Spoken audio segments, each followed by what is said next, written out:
ಅದು ಆಗಸ್ಟ್ 9 ಬೆಳಿಗ್ಗೆ 7:30 ಕೋಲ್ಕತ್ತಾದ ದೊಡ್ಡ ಆಸ್ಪತ್ರೆಗಳಲ್ಲಿ ಒಂದಾದ RG Kar medical college and hospital chest ವಾರ್ಡ್ನ ಒಬ್ಬ junior intern second year PG ಓದುತ್ತಾ ಇರುವ ಡಾಕ್ಟರ್ಗೆ ಕಾಲ್ ಮಾಡ್ತಾನೆ. ಆ ಡಾಕ್ಟರ್ 31 ವಯಸ್ಸಿನ ಯುವತಿ. ಆ ರಾತ್ರಿಯ ಶಿಫ್ಟ್ ಆಕೆಯದ್ದೇ. ನೆಕ್ಸ್ಟ್ ಡೇಸ್ ಬೆಳಿಗ್ಗೆ ಔಷಧಿಗಳನ್ನು ಕೊಡುವ ಜವಾಬ್ದಾರಿ ಆ ಜೂನಿಯರ್ ಡಾಕ್ಟರ್ದೇ ಆಗಿರುತ್ತೆ. ಆದರೆ ಆ ಜೂನಿಯರ್ ಡಾಕ್ಟರ್ ಮಾತ್ರ ಇನ್ನೂ ಬಂದಿರಲ್ಲ. ಆ ಜೂನಿಯರ್ ಇಂಟರ್ನ್ ಸ್ವಲ್ಪ ಹೊತ್ತು ವೆಯ್ಟ್ ಮಾಡ್ತಾನೆ. ಅಷ್ಟೊತ್ತಿಗೆ ಸಮಯ 7:30 ದಾಟಿರುತ್ತೆ. ಸೀನಿಯರ್ ಡಾಕ್ಟರ್ಗೆ ಕಾಲ್ ಮಾಡಬೇಕು ಅಂದರೆ ಆ ಜೂನಿಯರ್ ಇಂಟರ್ನ್ಗೆ ಭಯ ಆಗುತ್ತೆ. ಇದರಿಂದ ಆ ಜೂನಿಯರ್ ಡಾಕ್ಟರ್ಗೆ ಒಂದು 10 ಬಾರಿ ಪದೇ ಪದೇ ಕಾಲ್ ಮಾಡ್ತಾನೆ. ಬಟ್ ಆ ಮಹಿಳಾ ಡಾಕ್ಟರ್ ಕಾಲ್ ರಿಸೀವ್ ಮಾಡದೇ ಇರೋದ್ರಿಂದ ಆ ಜೂನಿಯರ್ ಇಂಟರ್ನ್ ಡೈರೆಕ್ಟಾಗಿ 3ನೇ ಅಂತಸ್ತಿನಲ್ಲಿರುವ ಸೆಮಿನಾರ್ ರೂಮ್ಗೆ ಹೋಗ್ತಾನೆ. ಯಾಕೆ ಅಂದರೆ ಸೆಮಿನಾರ್ ಹಾಲ್ನಲ್ಲೇ ನೈಟ್ ಶಿಫ್ಟ್ನಲ್ಲಿರುವ ಜೂನಿಯರ್ ಡಾಕ್ಟರ್ಗಳು ರೆಸ್ಟ್ ತಗೋತಿರ್ತಾರೆ. ಸೊ ಇದರಿಂದ ಆ ಜೂನಿಯರ್ ಇಂಟರ್ನ್ ಹೋಗಿ ನೋಡ್ತಾನೆ. ಗೇಟ್ ಹತ್ತಿರದಿಂದ ನೋಡಿದರೆ ಆ ಜೂನಿಯರ್ ಡಾಕ್ಟರ್ ಇನ್ನೂ ಮಲಗಿರುವ ಹಾಗೆ ಕಾಣುತ್ತೆ. ಆದರೆ ಹತ್ತಿರ ಹೋಗಿ ನೋಡಿದರೆ ನಡುಕ ಶುರುವಾಗುತ್ತದೆ. ಯಾಕೆ ಅಂದರೆ ಸುತ್ತಲೂ ರಕ್ತ ಹರಿಯುತ್ತಿತ್ತು. ಅರ್ಧನಗ್ನವಾಗಿರುವ ಶರೀರದ ತುಂಬ ಗಾಯಗಳಾಗಿವೆ. ಬಾಯಿಂದ ಮತ್ತು ಕಣ್ಣುಗಳಿಂದ ರಕ್ತ ಬರ್ತಿದೆ. ಕಾಲುಗಳು ಮುರಿದು ಹೋಗಿದೆ. ಕೈಗಳು ಮತ್ತು ಮುಖದ ತುಂಬೆಲ್ಲ ಗಾಯಗಳಾಗಿವೆ. ಇವೆಲ್ಲವನ್ನು ನೋಡಿ ನಡುಗುತ್ತಾ ಕೆಳಗೆ ಬಂದು ಸೀನಿಯರ್ ಡಾಕ್ಟರ್ಗಳಿಗೆ ವಿಷಯ ತಿಳಿಸ್ತಾನೆ. ನಂತರ ತಕ್ಷಣವೇ ಪೊಲೀಸರಿಗೆ ವಿಷಯ ತಲುಪಿಸುತ್ತಾರೆ. ಈ ವಿಷಯ ಕಾಲೇಜ್ ಪೂರ್ತಿ ಗೊತ್ತಾಗುತ್ತೆ. ಅಲ್ಲಿರುವ ಸೀನಿಯರ್ ಡಾಕ್ಟರ್ಗಳಿಗೂ ಕೂಡ ಅದನ್ನು ನೋಡಿ ನಡುಕ ಶುರುವಾಗುತ್ತದೆ. ನಂತರ ತಕ್ಷಣವೇ ಕೋಲ್ಕತ್ತಾ ಪೊಲೀಸ್ ಕಮಿಷನರ್ ಆಗಿರುವ ವಿನೀತ್ ಗೋಯಲ್ ಮತ್ತು ACP ಮುರಳೀಧರ್ ಶರ್ಮಾ ಹೋಗಿ ಆ ಕ್ರೈಮ್ ಸೀನ್ ಅನ್ನು ಪರಿಶೀಲನೆ ಮಾಡ್ತಾರೆ. ನಂತರ ಅಲ್ಲಿನ ಕ್ಲೂಗಳನ್ನು ಶೇಖರಿಸುತ್ತೆ. ಸೊ ಒಮ್ಮೆ ಈ ಸ್ಕ್ರೀನ್ನಲ್ಲಿ ಬರುವ ಸ್ಲಿಪ್ಪನ್ನು ನೋಡಿ. ಇದು ಯಾವುದೇ ಡಾಕ್ಟರ್ ಕೊಟ್ಟಿರುವ ಪ್ರಿಸ್ಕ್ರಿಪ್ಷನ್ ಅಲ್ಲ. 31 ವರ್ಷದ ಆ ಜೂನಿಯರ್ ಡಾಕ್ಟರ್ ಶರೀರದ ಮೇಲೆ ಕಾಣಿಸಿಕೊಂಡ ಇಂಜುರೀಸ್ ಲಿಸ್ಟ್. ಆಲ್ಮೋಸ್ಟ್ ಶರೀರದ ಎಲ್ಲ ಭಾಗಗಳಲ್ಲಿ ಗಾಯಗಳು ಕಾಣಿಸಿಕೊಳ್ಳುತ್ತವೆ.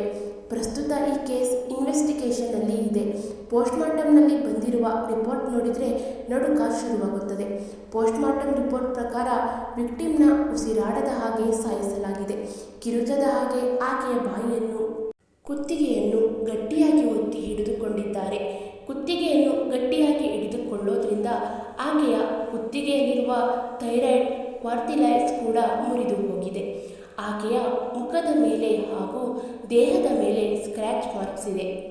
ಕಣ್ಣುಗಳು, ಬಾಯಿ, ಕೈಗಳು ಮತ್ತು ಪ್ರೈವೇಟ್ ಪಾರ್ಟ್ಸ್ಗಳಿಂದ ಬ್ಲೀಡಿಂಗ್ ಆಗ್ತಿದೆ.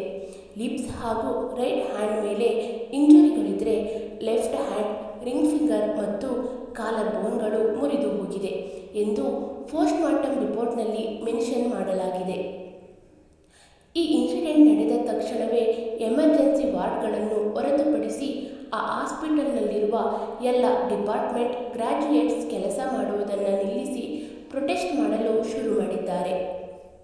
ಈ ಕೆಲಸ ಮಾಡಿದವರನ್ನು ಅರೆಸ್ಟ್ ಮಾಡಬೇಕೆಂದು ಸ್ಟೂಡೆಂಟ್ ಆರ್ಗನೈಸೇಷನ್ ರ್ಯಾಲಿಗಳನ್ನು ಕೂಡ ಮಾಡುತ್ತಿದ್ದಾರೆ. ಕೇವಲ ಕೋಲ್ಕತ್ತಾದಲ್ಲಿ ಮಾತ್ರ ಅಷ್ಟೇ ಅಲ್ಲ, ಮಹಾರಾಷ್ಟ್ರ, ದೆಹಲಿ, ಉತ್ತರ ಪ್ರದೇಶ, ಆಂಧ್ರ ಪ್ರದೇಶ, ಗೋವಾದಲ್ಲಿ ಕೂಡ ಮೆಡಿಕಲ್ ಸ್ಟೂಡೆಂಟ್ಸ್ ಪ್ರೊಟೆಸ್ಟ್ ಶುರು ಮಾಡಿದ್ದಾರೆ. ಇದು ಕ್ಲಿಯರ್ ಆಗಿ ರೇಪ್ ಆ್ಯಂಡ್ ಮರ್ಡರ್ ಎಂದು ತಿಳಿದಿದ್ದರೂ ಕೂಡ ಇದೊಂದು ಆತ್ಮಹತ್ಯೆ ಕೇಸಾಗಿ ಸೃಷ್ಟೀಕರಿಸುವ ಪ್ರಯತ್ನ ಮಾಡಿದ್ದಾರೆ. ಯಾಕೆಂದರೆ ಲೈಂಗಿಕವಾಗಿ ಅತ್ಯಾಚಾರ ಎಸಗಿದ ಸಂಜಯ್ ನಾಯಕ್ ಎಂಬ ವ್ಯಕ್ತಿಯೇ ಒಬ್ಬ ಸಿವಿಕ್ ವಾಲಂಟಿಯರ್. ಸಿವಿಕ್ ವಾಲಂಟಿಯರ್ ಅಂದರೆ ಪೊಲೀಸ್ ಇಲಾಖೆಯಲ್ಲಿ ಕೆಲಸ ಮಾಡುವವನು. ಆದರೆ ಆ ವ್ಯಕ್ತಿ ಪೊಲೀಸ್ ಅಲ್ಲ. ಪೊಲೀಸ್ಗೆ ಸಹಾಯ ಮಾಡುವ ಸಲುವಾಗಿ ಇವರನ್ನು ನೇಮಕ ಮಾಡಲಾಗುತ್ತದೆ. ಈ ರೀತಿ ವೆಸ್ಟ್ ಬೆಂಗಾಲ್ನಲ್ಲಿ ಸಾವಿರಾರು ಸಿವಿಲ್ ವಾಲಂಟಿಯರ್ ಇದ್ದಾರೆ. ಸೊ ಕಳೆದ 5 ದಿನಗಳಿಂದ ಹೆಲ್ತ್ ವರ್ಕರ್ಸ್, ಡಾಕ್ಟರ್ಸ್ ಪ್ರೊಟೆಸ್ಟ್ ಮಾಡಿದ ನಂತರ ಅಧಿಕಾರಿಗಳು ವಿಚಾರಣೆ ನಡೆಸುತ್ತಿದ್ದಾರೆ. ಹಾಗಾದರೆ ನಿಜವಾಗ್ಲೂ ಆ ರಾತ್ರಿ ಏನು ನಡೆಯಿತು ಎಂಬುದನ್ನು ಇನಿಷಿಯಲ್ ರಿಪೋರ್ಟ್ ಆಧಾರದ ಮೇಲೆ ಕ್ಲಿಯರ್ ಆಗಿ ತಿಳಿದುಕೊಳ್ಳುವ ಪ್ರಯತ್ನ ಮಾಡೋಣ. ಈ ಸಂಜಯ್ ಎಂಬ ವ್ಯಕ್ತಿ ಗೌರ್ಮೆಂಟ್ ಮೂಲಕ ಆಯ್ಕೆಯಾಗಿರುವ ಒಬ್ಬ ಸಿವಿಕ್ ಪೊಲೀಸ್ ಅಥವಾ ಸಿವಿಕ್ ವಾಲಂಟಿಯರ್ನ ಕೆಲಸ. ಪೊಲೀಸರಿಗೆ ಸಹಾಯ ಮಾಡುವುದು ಈತನ ಬ್ಯಾಕ್ಗ್ರೌಂಡ್. ವಿಷಯಕ್ಕೆ ಬಂದರೆ ಕುಟುಂಬದಲ್ಲಿ ತಾಯಿ ಮತ್ತು 2 ಸಿಸ್ಟರ್ ಇದ್ದಾರೆ. ಇವರು ಕೂಡ ಕೋಲ್ಕತ್ತಾ ಪೊಲೀಸ್ ಡಿಪಾರ್ಟ್ಮೆಂಟ್ನಲ್ಲಿ ಕೆಲಸ ಮಾಡ್ತಾ ಇದ್ದಾರೆ. ಈ ಸಂಜಯ್ಗೆ ಈಗಾಗಲೇ 4 ಬಾರಿ ಮದುವೆಯಾಗಿದೆ. ಮೊದಲ 3 ಜನ ಹೆಂಡತಿಯರು ಈತನ ವೈಲೆಂಟ್ ಬಿಹೇವಿಯರ್ ಇಷ್ಟವಾಗದೆ ಇವನನ್ನು ಬಿಟ್ಟು ಹೋಗ್ತಾರೆ. ಆದರೆ 4ನೇ ಹೆಂಡತಿ ಕ್ಯಾನ್ಸರ್ ಕಾಯಿಲೆಯಿಂದ ಸತ್ತು ಹೋಗ್ತಾಳೆ. ಬಾಕ್ಸರ್ ಕೂಡ ಹೌದು. ಇದೇ ತಿಂಗಳು ಅಂದರೆ ಆಗಸ್ಟ್ 5ನೇ ತಾರೀಕುವರೆಗೆ ಈ ಸಂಜಯ್ ಕನಕಪುರದಲ್ಲಿರುವ ಸಲ್ವಾ ಎಂಬ ಏರಿಯಾದಲ್ಲಿ ಹೋಗಿ ಪೊಲೀಸ್ ಹೆಲ್ಪರ್ ಸೊಸೈಟಿ ಎಂಬ ಮೀಟಿಂಗ್ನಲ್ಲಿ ಪಾಲ್ಗೊಳ್ತಾನೆ. ಆಗಸ್ಟ್ 8ರಂದು ಬೆಳಿಗ್ಗೆ ಮತ್ತೆ ಕೋಲ್ಕತ್ತಾಗೆ ಹಿಂತಿರುಗಿ ಬರ್ತಾನೆ.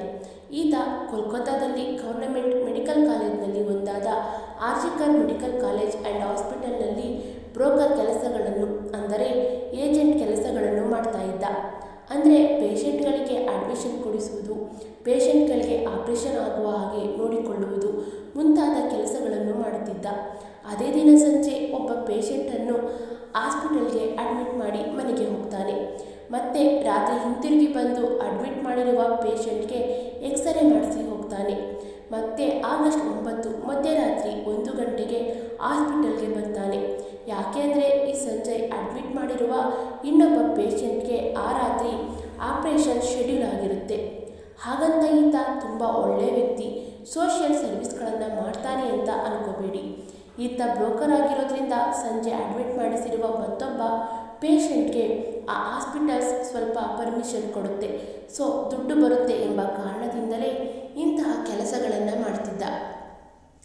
ಹಾಗಾದರೆ ಬ್ರೋಕರ್ಗಳಿಗೆ ಹಾಸ್ಪಿಟಲ್ ಒಳಗೆ ಎಲ್ಲ ಕಡೆ ತಿರುಗಾಡೋಕೆ ಯಾಕೆ ಬಿಟ್ಟಿದ್ದಾರೆ? ಹಾಸ್ಪಿಟಲ್ಗೆ ತಪ್ಪು ನಿಮಗೆ ಅನ್ನಿಸ್ಬಹುದು. ಬಟ್ ನಿಜ ಹೇಳಬೇಕು ಅಂದರೆ ರೀಸೆಂಟಾಗಿ ಸಂಜಯ್ ರಾಯ್ನ ಆರ್ಜಿಕರ್ ಮೆಡಿಕಲ್ ಕಾಲೇಜ್ನ ಔಟ್ಪೋಸ್ಟ್ನಲ್ಲಿ ರಿಜಿಸ್ಟರ್ ಮಾಡ್ತಾರೆ. ಅದಕ್ಕಾಗಿ ಸಂಜಯ್ ಇಷ್ಟು ಸ್ವತಂತ್ರವಾಗಿ ಹಾಸ್ಪಿಟಲ್ ಒಳಗೆ ಎಲ್ಲಿ ಬೇಕಾದರೂ ಯಾವ ಡಿಪಾರ್ಟ್ಮೆಂಟ್ಗೆ ಬೇಕಾದರೂ ಹೋಗುವ ಮತ್ತು ತಿರುಗಾಡುವ ಪರ್ಮಿಷನ್ ಇರುತ್ತೆ. ಸೊ ಆ ದಿನ ರಾತ್ರಿ ಆ ಪೇಷಂಟ್ ಫ್ಯಾಮಿಲಿ ಮೆಂಬರ್ ಜೊತೆ ಸೇರಿ ಹಾಸ್ಪಿಟಲ್ ಹಿಂದೆ ಮದ್ಯ ಸೇವನೆ ಕೂಡ ಮಾಡ್ತಾರೆ. ನಂತರ ಪೇಷಂಟ್ ಫ್ಯಾಮಿಲಿಗೆ ಟ್ಯಾಕ್ಸಿ ಅರೇಂಜ್ ಮಾಡಿಸಿ ಅವ್ರನ್ನ ಮನೆಗೆ ಕಳಿಸ್ತಾನೆ. ಮತ್ತೆ ರಾತ್ರಿ 3 ಗಂಟೆಗಳಿಗೆ ಹಾಸ್ಪಿಟಲ್ ಒಳಗೆ ಹೋಗಿ ಹಾಸ್ಪಿಟಲ್ನ 3ನೇ ಅಂತಸ್ತಿನ ಸೆಮಿನಾರ್ ಹಾಲ್ನಲ್ಲಿ 31 ವರ್ಷದ ಒಬ್ಬ ಲೇಡಿ ಡಾಕ್ಟರ್ ಮಲಗಿರೋದನ್ನು ನೋಡಿ ಸಂಜಯ್ ಆ ಮಹಿಳೆ ಹತ್ರ ಹೋಗಿ ಬಲವಂತವಾಗಿ ಅತ್ಯಾಚಾರ ಮಾಡಲು ಮುಂದಾಗ್ತಾನೆ.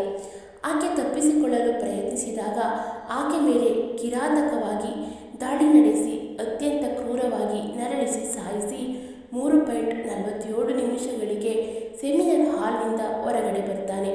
ಆ ಯುವತಿ ಅಲ್ಲೇ ಸತ್ತು ಹೋಗಿಬಿಡ್ತಾಳೆ.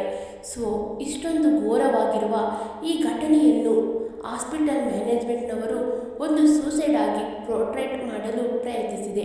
ಅಂದರೆ ಏನು ಹೇಳಬೇಕು ಅರ್ಥ ಆಗ್ತಿಲ್ಲ. ಸೊ ಇದು ಇನಿಷಿಯಲ್ ರಿಪೋರ್ಟ್ ಮೂಲಕ ತಿಳಿದು ಬಂದಿರುವ ವಿಷಯ. ಪೊಲೀಸ್ ಅವರು ಬಂದು CCTV ಫುಟೇಜ್ ನೋಡಿದರೆ ಸೆಮಿನಾರ್ ಹಾಲ್ನಿಂದ 4:37 ಸರಿಯಾಗಿ ಸಂಜಯ್ ಹೊರಗೆ ಬಂದಿರುವ ಫ್ಯೂಟೇಜ್ ನೋಡಿ ಸಂಜಯ್ನನ್ನು ಅರೆಸ್ಟ್ ಮಾಡ್ತಾರೆ. ಆದರೆ ಇವನ ಕಾನ್ಫಿಡೆನ್ಸ್ ಯಾವ ಲೆವೆಲ್ಗೆ ಇರಬಹುದು ನೀವೇ ನೋಡಿ. ರಾತ್ರಿ ಆ ಮಹಿಳೆ ಮೇಲೆ ದಾಳಿ ಮಾಡಿ ಸಾಯಿಸಿ ಮನೆಗೆ ಹೋಗಿ ಮಲ್ಕೊಂಡು ಬಟ್ಟೆ ಬದಲಾಯಿಸಿ ಮತ್ತೆ ಹಾಸ್ಪಿಟಲ್ಗೆ ಬಂದಿದ್ದಾನೆ. ತನ್ನ ಬಟ್ಟೆಗಳನ್ನು ಚೆನ್ನಾಗಿ ತೊಳೆದು ಸಾಕ್ಷಿಗಳನ್ನು ನಾಶ ಮಾಡಲು ಪ್ರಯತ್ನ ಕೂಡ ಮಾಡಿದ್ದಾನೆ. ಆದರೆ ಈತನ ಶೂಗಳಲ್ಲಿರುವ ಬ್ಲಡ್ ಮಾರ್ಕ್ಸ್ಗಳಿಂದ ಸಿಕ್ಕಿಬೀಳ್ತಾನೆ. ಆದರೆ ಈತ ಮಾಡಿದ ತಪ್ಪನ್ನು ಒಪ್ಪಿಕೊಳ್ತಾನೆ. ಆತನ ಮುಖದಲ್ಲಿ ಸ್ವಲ್ಪವೂ ಕೂಡ ಪಶ್ಚಾತ್ತಾಪ ಇಲ್ಲವೆಂದು ಪೊಲೀಸರು ಹೇಳ್ತಿದ್ದಾರೆ. ಅಷ್ಟೇ ಅಲ್ಲ, ನಾನು ತಪ್ಪು ಮಾಡಿದ್ದೀನಿ, ಬೇಕಿದ್ರೆ ನನಗೆ ಗಲ್ಲು ಶಿಕ್ಷೆ ಕೊಡಿ ಎಂದು ಹೇಳಿದ್ದಾನಂತೆ. ಈತನ ಮೊಬೈಲ್ನಲ್ಲಿ ಅಶ್ಲೀಲ ವಿಡಿಯೋಗಳು ಕೂಡ ಸಿಕ್ಕಿರುವ ಹಾಗೆ ಇನಿಷಿಯಲ್ ರಿಪೋರ್ಟ್ನಲ್ಲಿ ತಿಳಿದು ಬಂದಿದೆ. ಈತನನ್ನು ಬಿಟ್ಟು ಹೋದ ಹೆಂಡತಿಯರು ಕೂಡ ನಮ್ಮ ಮೇಲೆ ಲೈಂಗಿಕವಾಗಿ ದಾಳಿ ನಡೆಸಿದ್ದಾರೆ ಎಂದು ಕೇಸ್ ದಾಖಲಿಸಿದ್ದರಂತೆ. ಸೊ ಒಬ್ಬ ಕ್ರಿಮಿನಲ್ ಹಿಸ್ಟರಿ ಇರುವ ಒಬ್ಬ ವ್ಯಕ್ತಿಗೆ ಸರ್ಕಾರ ಸಿವಿಕ್ ಪೊಲೀಸ್ ಉದ್ಯೋಗ ಹೇಗೆ ಕೊಟ್ಟಿತು ಎಂದು ಯೋಚನೆ ಮಾಡಬೇಕಾದ ವಿಷಯವೇ. ಆದರೆ ಈ ಕೇಸ್ನಲ್ಲಿ ಬಹಳಷ್ಟು ಅನುಮಾನಗಳು ಸೃಷ್ಟಿಯಾಗಿವೆ. ಖಂಡಿತ ಈ ಕೇಸ್ನಲ್ಲಿ ಯಾವುದೋ ಕಾನ್ಫರೆನ್ಸ್ ಅಡಗಿದೆ ಎಂದು ಈ ಘಟನೆಯನ್ನು ನೋಡಿದ ಮೇಲೆ ಪ್ರತಿಯೊಬ್ಬರ ಮನಸ್ಸಿನಲ್ಲೂ ಡೌಟ್ ಶುರುವಾಗುತ್ತದೆ. ಕ್ರೈಮ್ ನೋಡಿದಾಗ ಪೊಲೀಸರು ಏಕೆ ಸೂಸೈಡ್ ಮಾಡಿಕೊಂಡಿದ್ದಾಳೆ ಎಂದು ಡಿಕ್ಲೇರ್ ಮಾಡಿಬಿಡ್ತಾರೆ. ಆಕೆಯ ಮನೆಯವರಿಗೂ ಕೂಡ ಅದು ಸೂಸೈಡ್ ಎಂದು ಹೇಳಿಬಿಡ್ತಾರೆ. ಒಂದು ಹೆಣ್ಣು ಅರ್ಧ ಬೆತ್ತಲೆಯಾಗಿ ಬಿದ್ದು ಮೈ ತುಂಬ ಗಾಯಗಳಾಗಿ ಇರೋದನ್ನು ನೋಡಿ ಅದು ಸೂಸೈಡ್ ಎಂದು ಹೇಳಿ ಬೇರೆ ಇನ್ಯಾರನ್ನೋ ಪ್ರೊಟೆಕ್ಟ್ ಮಾಡಲು ಪ್ರಯತ್ನಿಸಿದ್ದಾರೆ ಎಂಬುದು ಈಸಿಯಾಗಿ ಅರ್ಥ ಆಗುತ್ತೆ. ಮಮತಾ ಬ್ಯಾನರ್ಜಿ ಅವರು ಈ ಕೇಸ್ ಬಗ್ಗೆ ಪಾಸಿಟಿವ್ ಆಗಿ ರೆಸ್ಪಾಂಡ್ ಆಗಿದ್ದಾರೆ. ಪ್ರೊಟೆಸ್ಟ್ ಮಾಡುತ್ತಿರುವ ವಿದ್ಯಾರ್ಥಿಗಳಿಗೆ ಸಪೋರ್ಟ್ ಮಾಡ್ತಾ ಅಕ್ಯೂಸ್ಡ್ಗೆ ಗಲ್ಲು ಶಿಕ್ಷೆ ವಿಧಿಸುತ್ತೇವೆ ಎಂದು ಹೇಳಿದ್ದಾರೆ.